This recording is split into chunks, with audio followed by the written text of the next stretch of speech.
Hello guys, bersama saya lagi dalam Alright Nopa Channel. Tahun 2023 hampir berakhir sahabat-sahabat semua. Ya, mungkin dalam 2 hari lagi ya dikatakan akan berakhirlah tahun yang penuh dengan dugaan, penuh dengan fitnah, tuduhan, berita palsu. Jadi hari ini sahabat semua, saya mau bersama-sama dengan anda untuk memperingati fitnah-fitnah daripada geng-geng daripada PN ini. Jadi 7 ikon kaki fitnah berita palsu dipercayai PN. Jadi tanpa buang masa sahabat semua, saya ingin membacakan ya kenyataan media ini yang saya petik daripada media Harapan Daily. Ya, katanya memperingati tahun 2027, 7 ikon kaki fitnah yang dipercayai Perikatan Nasional sepanjang tahun 2023. Jadi tanpa buang masa, seperti yang kita lihat, tahun 2023 menyaksikan Perikatan Nasional PN ya istiqamah bergayut dengan kaki fitnah dan juga penyebar berita palsu. Mereka hanya mahu menghasut rakyat untuk membenci kepimpinan ya Datuk Seri Anwar Ibrahim, sahabat-sahabat semua. Dan selain daripada menghasut untuk membenci Datuk Seri, mereka seterusnya mahu untuk menumbangkan kerajaan Madani. Gerombolan penghasut yang juga disokong lebay pas dan walaupun itu juga tidak luput angan-angan mereka untuk menukar Perdana Menteri yang ke-10 dalam apa jua keadaan sekalipun. Kaki fitnah yang dipercayai sungguh oleh penyokong PN jelas menyalahgunakan kebebasan bersuara untuk menabur fitnah dan juga mengeluarkan kenyataan tidak benar. Ya, pempengaruh dan tentera cyber PN sepanjang tempoh genap setahun PMX mengemudi kerajaan persekutuan dilihat agresif memainkan isu bangsa, agama dan juga institusi diraja demi meraih kuasa. Modus operandi jahat dengan menyerang peribadi dan fitnah jenayah seks juga tidak berkesudahan sepanjang tahun ini lantaran gagalnya PN memainkan fungsi semak dan imbang secara berkesan dengan menegur kerajaan hal berkaitan polisi dan juga tata kelola. Banyak video TikTok yang dimonfitnah kerajaan perpaduan tersebar di platform TikTok meracuni rakyat terutama golongan muda dan juga remaja. Jadi 7 ikon ya kaki fitnah dan penyebar berita palsu yang dipercayai PN sepanjang tahun 2023. Yang pertamanya adalah Raja Petra. Siapa tidak kenal dengan Raja Petra, sahabat-sahabat semua. Ya, Raja Petra ya adalah individu yang layak digelar ya sebagai ketua kaki fitnah ataupun raja kaki fitnah sepanjang tahun 2023.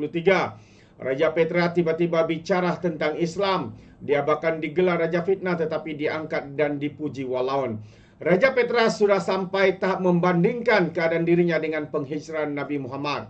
Dia mengaku ikut sunnah Rasulullah dan berhijrah ke England. Padahal Rasulullah berhijrah untuk berdakwah. Sebaliknya, Raja Petra pula berhijrah untuk menaburkan fitnah. Raja Petra lari meninggalkan Malaysia kerana kalah dalam 2 kes saman. Mahkamah mengarahkan dia perlu membayar sebanyak 600,000 kepada Lim Guang Eng dan 300,000 kepada Safi Abdullah. Jumlah saman dihadapinya hampir 1 juta. Mana berani nak terus tinggal di Malaysia, sebab itu dia berhijrah ke England. Apapun rancangan jahat, fitnah PN dan Raja Petra gagal untuk menjatuhkan kerajaan. Itu dia sahabat semua. Individu pertama yang harus kita ingati yaitu Raja Petra atau lebih dikenali sebagai Raja Fitnah nombor 1, ketua Raja Fitnah. Yang kedua adalah Papa Gomo. Jam dan nak masuk jam 10 malam, PMX masih tak tumbang walaupun dalam grup walabot kena tipu dengan Papa Gomo lagi.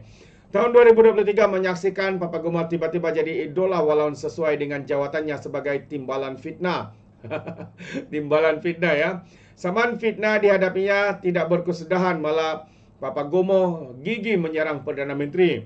Menerusi video live berdurasi 1 jam 32 minit 50 saat pada 16 Disember lalu, dia selambah membayangkan Anwar menghidap AIDS dengan hanya menyusun kembali singkatan Datuk Seri Anwar Ibrahim. Ya, akibat video Datuk Seri penyakit misteri tiada penawar AIDS yang telah dimuat naik di channel YouTube Sir Azri, Papa Gomo atau nama sebenarnya Muhammad Azri Wanderis kemudiannya disiasat polis. Dulunya, laki ini hanya sempat 2 tahun bertugas sebagai anggota polis berpangkat konstebel selepas terlibat dalam kesalahan jenayah. Bahaya patutlah ya. Sekarang ini sudah menjadi kaki fitnah. Yang ketiga, Ratu Naga atau rakyat di luar sana menggelar sebagai Ratu Fitnah. Kalau sebelum ini ada Raja Fitnah, tapi inilah dia individu yang dikenali sebagai Ratu Naga. Ratu Naga memang dikenali sebagai penyedia kandungan propien. Tidak keterlaluan untuk tahun 2023 ini, dia boleh dianggap sebagai ketua wanita fitnah. Tahun 2023 ini, Ratu Naga dilihat cuba menimbulkan persepsi jahat terhadap Dr. Wan Aziza apabila memanipulasi gambar dari Instagram milik Perdana Menteri Israel semasa hadir ke unggah ke-79 di New York, Amerika Serikat pada 21 September yang lalu.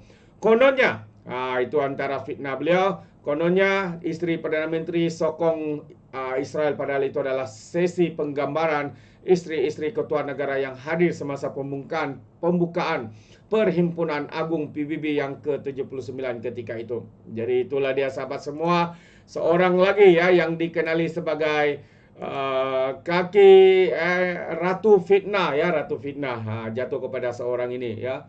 Yang keempat, Ratu Fitnah bukan salah seorang penfitnah adalah individu yang dikenali sebagai Che Gubat. Bakal menghadapi banyak saman sahabat semua.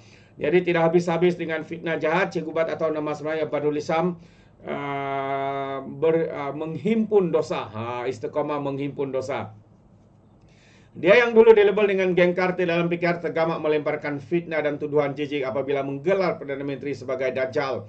Dalam ceramah kempen pilihan raya kecil PRK Kemaman pada 26 November lalu. Ya, sebelum itu juga pada Julai lepas, Setiausaha Politik kepada Perdana Menteri Ahmad Farhan Fauzi telah membuat satu laporan polis terhadap Che Gubat. Turut dipetik nama mereka ialah Wan Saful Wanjan dan Regi Jesse kerana mengeluarkan dan menyebarkan kenyataan-kenyataan palsu dan bersifat menfitnah terhadap Perdana Menteri. Yang ke-10, berhubung kediaman pribadi beliau di Sungai Long, beberapa kendaraan yang digunakan serta aset-aset lain. Che Gubat juga diheret ke mahkamah dalam masa terdekat selepas membuat tuduhan kononnya wujud unsur rasuah dalam projek perancangan Tempatan Banjir.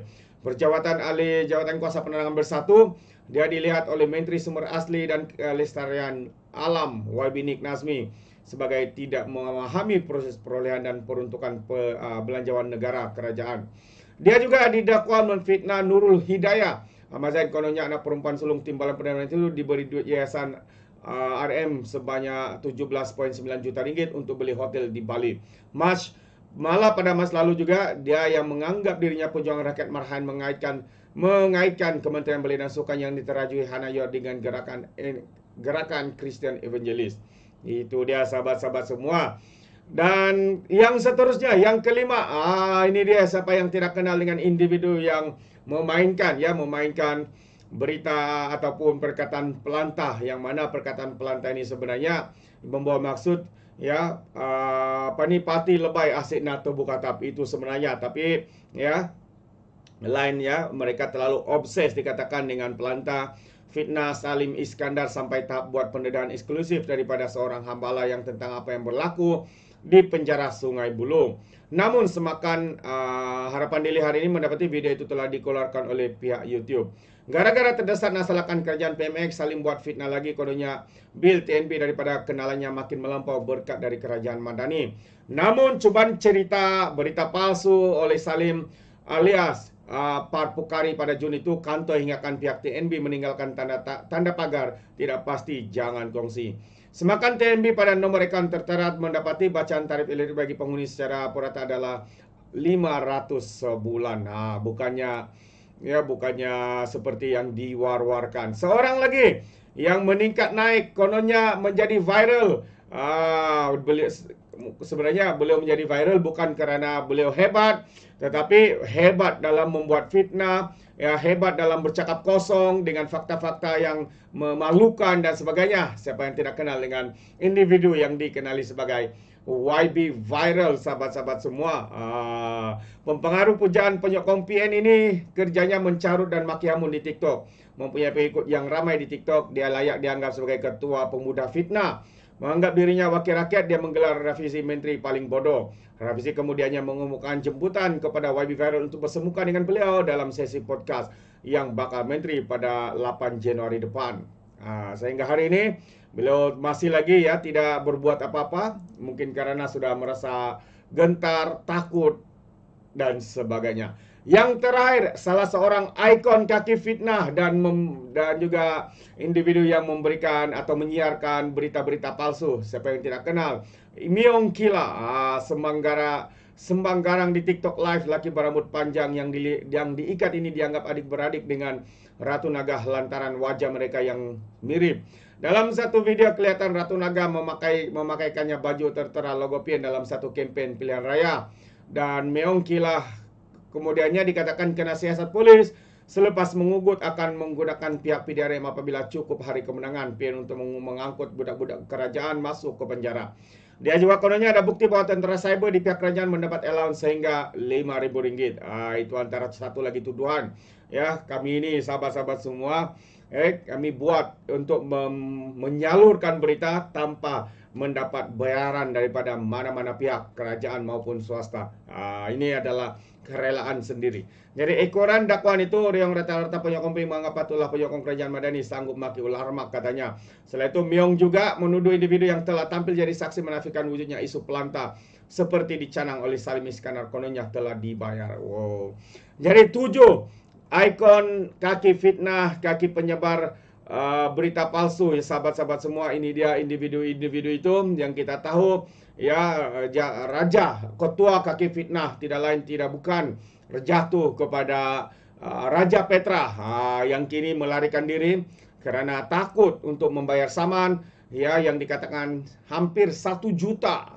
Yang lain-lain itu pula sedang berhadapan dengan pendakwaan siasatan saman karena terus-menerus ya menggunakan fitnah sebagai model mereka untuk tujuan politik dan sebagainya. Jadi sahabat semua, bagaimana dengan pandangan Anda?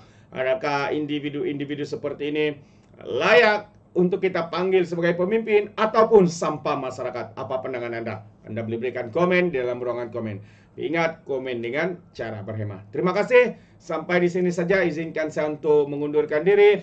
Dan seperti biasa, peribahasa mengatakan, tapak pun kangkap, 2 tahun keinginan. Dalam bahasa Melayunya, tepuk dada, tanya selera. Sekian saya daripada Orang Dapat Channel. Saya kita berjumpa lagi. Bye-bye.